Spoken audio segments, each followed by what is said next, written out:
العقوبة تاعنا هذه عملية مداهمة.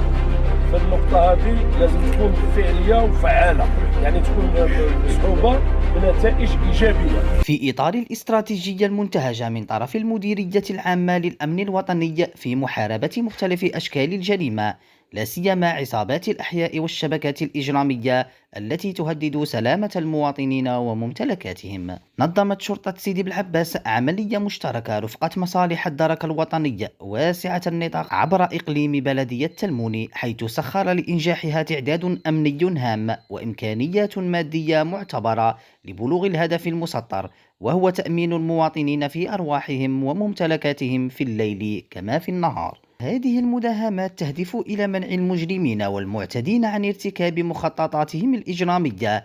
أفراد الشرطة والدرك الوطني نزلوا بشوارع وأحياء ذات البلدية وقاموا بمباغتة الأشخاص المشتبه فيهم والمبحوث عنهم من طرف العدالة، أين تم دراسة حالتهم وتحويلهم إلى أقرب مقر أمني لاتخاذ الإجراءات القانونية اللازمة، كما تم حجز قطع مخدرات مع توقيف الأشخاص الذين بحوزتهم أسلحة بيضاء.